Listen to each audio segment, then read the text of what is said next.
السلام عليكم ورحمة الله وبركاته أصحابتك وحران جنال كمركة لسود دوادة أدي أدو مهدسنتهين مانتا وانا كودا بشا لحاد جون سنة كاللبادو كن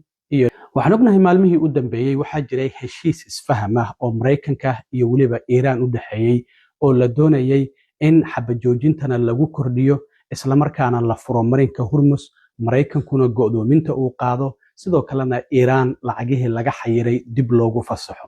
Trump ayaa laga sugayay go'aanka kama dambaysta in arrintaasi uu ogolaado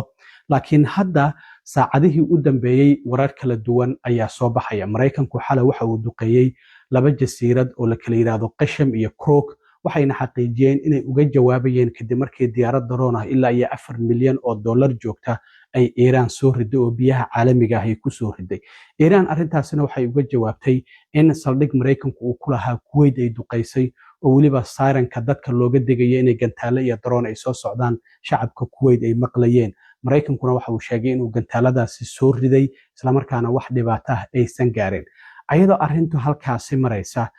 ayaa ra'iisul wasaaraha Israa'iil Benjamin Netanyahu waxa uu saaka sheegay in uu ciidankiisa ku amray inay weeraraan caasimadda Lebanon ay Beirut iyo sidoo kalena magaalada kale ee la yiraahdo xaafadda kala daaxiya oo ku taala koonfurta Lebanon. Together with the Minister of Defense, I have instructed the IDF to strike terrorist targets in Beirut. There will not be a situation in which Hezbollah attacks our cities and our citizens, and its terrorist headquarters in Beirut, in Dahia, remains out of bounds. Arrintaasi markii amarkaasi uu bixiyay ra'iisul wasaaraha waddanka Israa'iil ayaa Iiraan gabi ahaanba waxay sheegtay in ay joojisay wadahadalkii dhinaca nabadda ee Mareykanka kala dhaxeeyay sabab la xiriira maadaama Mareykanku uu xabajoojintii ku xadgudbay isla markaana Lebanon uu weerarayo gaar ahaan magaalada Beirut haddaba wasiirka arrimaha dibadda ee waddanka Iiraan Abbas Araghchi ayaa qoraalkan ku soo qoray bartiisa X waxa uu sheegay in arrintan ay u baahan tahay si degdeg ah in loo eego waxa uu yiri for urgent attention waa in si degdeg ah dareenka loo siiyo arrintan waxa uu yiri xabajoojintii u dhaxaysay Iiraan iyo Mareykanka waxa ay ahayd in gabi ahaanba dhinac kasta uu dagaalku ka joogsado oo Lebanon ay ku jirto laakiin waxa uu yiri xadgudub kasta oo lagu sameeyo xabajoojinta oo hal dhinac ay sameeyso arrintaasi waxa loo arkayaa in lagu xadgudbay dhamaanba xabajoojintii dhinac kasta waxa uu sheegay Mareykanka iyo Israa'iil ayaa qaadaya mas'uuliyadda iyo caqabada ka dhalata in ay jabiyeen xabajoojintii wasiirka arrimaha dibadda ee waddanka Iiraan Abbas Araghchi ayaa qoraalkaasi waxa uu ku soo qoray bartiisa X iyadoo sidoo kalena qoraallo kale oo kuwaasi la mid ah ay jireen haddaba Israa'iil waxay tiri shacabka Lebanon waa inay ka baxaan magaalada Daaxiya isla markaana waxa la arkayay dad fara badan oo qaxaya muddooyinkii ugu dambeeyay hareeraha Lebanon ayay duqeynaysay Israa'iil ama dagaalka ay Hezbollah kula jirtay laakiin hadda magaaladii Beirut ayay waxay tiri waan duqeynaynaa haddaba sidoo kalena la taliyaha hogaamiyaha sare ee waddanka Iiraan ayaa isaguna waxa uu sheegay in aysan u dul qaadan karin arrinta Lebanon ka socota sidoo kalena Ali Abdullah nin la yiraahdo oo madaxa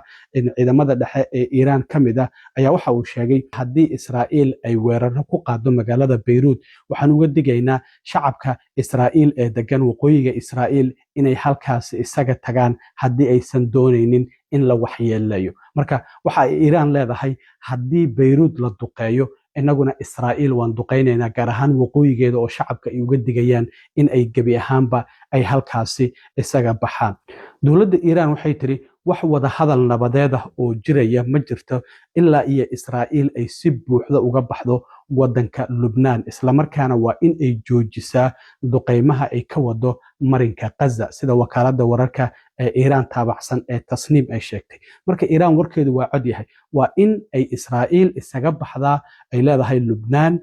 isla markaana ay joojisaa weerarada ka socda marinka Gaza ilaa iyo arrintaasi ay Israa'iil samayso wax wada hadal nabadeeda oo inaga iyo Mareykanka noo dhaxaynaya ma jirto haddaba madaxweyne Trump ayaa warbaahinta Mareykanka la hadlay waxaana madaxweyne Trump hadaladiisa kamid ahaa oo goordhow waliba ay warbaahinadu qaarkood ay soo tabiyeen in madaxweynaha Mareykanka uu yiri ma jirto ilaa iyo hadda wax war ah oo iga soo gaaray dhinaca dowladda Iiraan oo la xiriirtay in ay joojiyeen wada hadaladii ay nala lahaayeen madaxweyne Trump waxa uu sidoo kale yiri waxba igama gelin haddii Iiraan ay joojiso wada hadallada oo gabi ahaanba ay soo gabagabayso Trump waxa uu yiri Iiraan hadalkeedu aad ayuu u fara badnaa wax micnana ma uusan lahayn inay iska aamusaan wayba u fiican tahay ayaa madaxweyne Trump warbaahinta Mareykanka uu ku yiri. Sidoo kale madaxweyne Trump ayaa goordhow bartiisa Truth Socialka laba qoraal oo kala duwan ku soo qoray.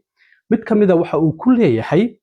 wadahadaladii Iran waa ay socdaa waliba si xawli ah ayay ku socdaan. waxa wadahadaladii aan la lahayn oo leeyahay dawladda Islaamiga ah ee Iran waa qoraal kooban waana ku mahadsantiin dareenka arrintan aad siineysaan oo sidii caadiga ahayd qoraal kasta uu soo qoraba uu ku soo gabagabayn jiray isla markaana magaciisa madaxweyne Donald J Trump uu ku soo qorayay. marka Iran waxay tiri wadahadaladii waan joojinay. madaxweyne Trump marka isla markiiba waxa uu degdeg ku wacay ra'iisul wasaaraha waddanka Israa'iil Benjamin Netanyahu. kadib Trump wuxuu bartiisa Truth Socialka uu ku soo qoray wadahadalo miro dhal ah ayaan la yeeshay kadib markii aan wacay ra'iisul wasaaraha Israa'iil Benjamin Netanyahu.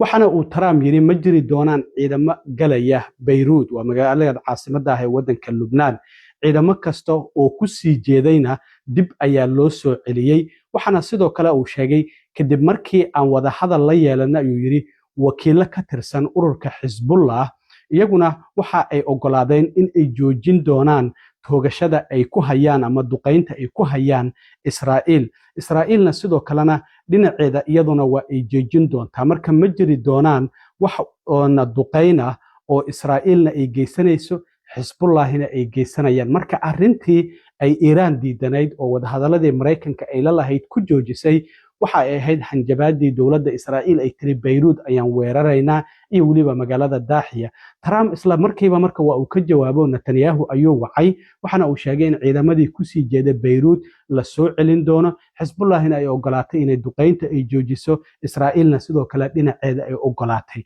marka waxyaabihii Iran ay doonaysay already Netanyahu iyo Trump waa ay sameeyeen. marka waxa muuqata in xaaladdu marka ay sidii hore wax iska bedeleen oo laga yaabo in wadahadaladii ay dib u soo laabtaan isla markaana sidoo kale heshiiskii isfahamka oo Mareykanka iyo Iran ay wada gaareenna mar kale dib loo saxiixo. marka waan arki doonaa Trump sida muuqata hadalkiisii waa uu bedelay oo markii hore uu dhahayay haddii Iran wada hadalka ay joojisay haddii kale waxba igama gelin. maxaa yeelay markii horeba aad ayay u hadlayeen wax miro dhalana dhankooda ma aysan ka imaanin inay iska aamusaan wayba u fiican tahay. haddaba xiisadan cusub ee soo korortay waxay cirka mar kale ku shareertay shidaalkii maanta oo Isniin oo suuqyadu ay furmayeen. suuqyadayna hoos u dhac weyn ayaa laga dareemayaa saamiyada. sicirkii shidaalkana sare ayuu u sii socdaa. hadda $92 ayuu kor u dhaafay. sicirka shidaalka $8 ilaa iyo $9 ayaa ku korortay ilaa iyo markii Iran ay tiri wadahadaladii Mareykanka nagala dhaxeeyo xiriirkii gabi ahaanba waan joojinay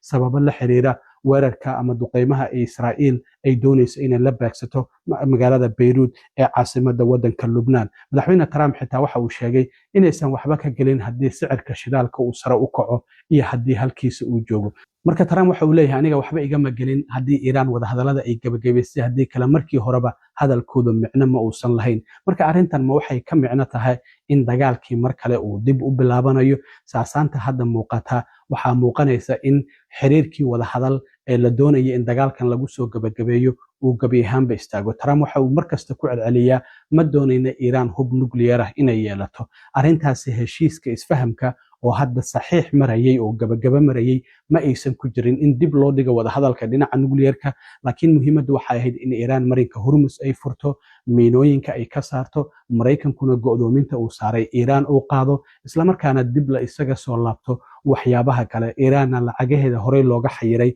loo fasaxo. marka laakiin xaaladdu hadda waxa ay maraysaa farfar ku taag. saldhigga dhexe ee Mareykankuna waxa uu sidoo kale xaqiijiyay in gantaalada Iran ay Kuwait ay ku soo tuurtay ay soo rideen isla markaana waxba aysan ka soo gaarin. marka isku soo wadoobo hadda waxaa muuqanaysa in xaaladdu ay cakiran tahay, dagaalkuna inuu dib u qarxo laga yaabo haddii aysan faragelin kale aysan imaanin oo Pakistan iyo wadamadii khaliijka mar kale uusan Trump dhihin way soo waceen amaba waan la hadlay xaba joojintii waan kordhinay. waan arki doonaa waxyaabaha ka soo kordha, laakiin xaaladdu waa ay cakiran tahay. daqiiqad kastana dagaalku mar kale dib ayuu u qarxi karaa. waxyaabaha kale ee soo kordha stay tuned. aad iyo aad u mahadsantiin asxaabta. intaan mar kale kulmi doono waa saaxiibkiina Cilmi Waaro idinla sida iyo nabadgelyo.